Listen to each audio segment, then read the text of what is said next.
Iran ইসরায়েলের সামরিক উত্তেজনাকে কেন্দ্র করে ক্রমেই বড় ধরনের আঞ্চলিক সংঘাতের দিকে এগিয়ে যাচ্ছে বিশ্ব। সম্প্রতি ইসরায়েলকে লক্ষ্য করে ইরানের বড় ধরনের ক্ষেপণাস্ত্র হামলা তেল আবিবের প্রতিরক্ষা ব্যবস্থাকে অস্বস্তিতে ফেলেছে।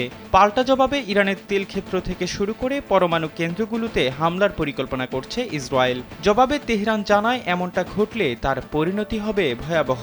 দীর্ঘদিন ধরে পশ্চিমা নিষেধাজ্ঞায় থাকা ইরান কিভাবে এতটা সামরিক সক্ষমতা অর্জন করল, এমন প্রশ্নই এখন সবার মুখে।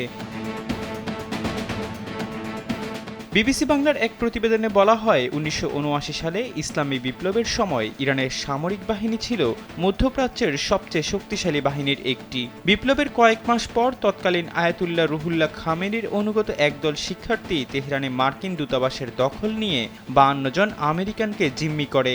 ৪৪৪ দিন স্থায়ী হওয়া এই সংকটের জেরে প্রথমেই ইরানের উপর অস্ত্র নিষেধাজ্ঞা দেয় ওয়াশিংটন।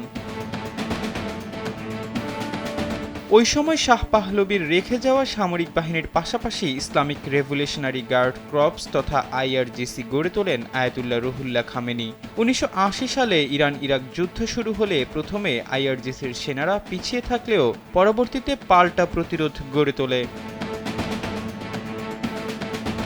যুদ্ধে ব্যবহারের জন্য আইআরজিসির সামরিক প্রকৌশলীরা লিবিয়া থেকে সোভিয়েত ইউনিয়নের তৈরি স্কাড মিসাইল ও যন্ত্রাংশ এনে রিভার্স ইঞ্জিনিয়ারিং করে কিভাবে বানানো হয়েছে সেটা দেখে নিজেরা বানানোর চেষ্টা করে।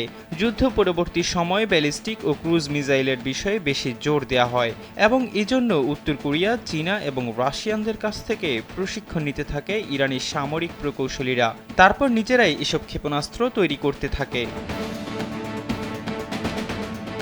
নিজস্ব অস্ত্র সমৃদ্ধ করতে ইরান বিলিয়ন বিলিয়ন ডলার খরচ করছে। পশ্চিমা দেশগুলো থেকে অস্ত্রের জন্য প্রয়োজনীয় যন্ত্রাংশ চোরাচালানের মাধ্যমে নিয়ে আসছে। এছাড়া রাশিয়া, চীন ও উত্তর কোরিয়ার উপরেও কিছুটা নির্ভর করে তারা। ইরান যদি একবার কিছু একটা দেখার সুযোগ পায় এবং মনে করে তাদের জন্য এটা ভালো হতে পারে, তাহলে তারা সেটা বানিয়ে ফেলতে পারে। কয়েক বছর আগে আমেরিকার ড্রোন ভূপাতিত করার পর তারা ড্রোন বানাতে থাকে এবং এখন ক্ষেপণাস্ত্রের পাশাপাশি তাদের প্রতিরক্ষার গুরুত্বপূর্ণ অংশ এই ড্রোন। এহসান আব্দুল্লাহ, কালবেলা ডেস্ক।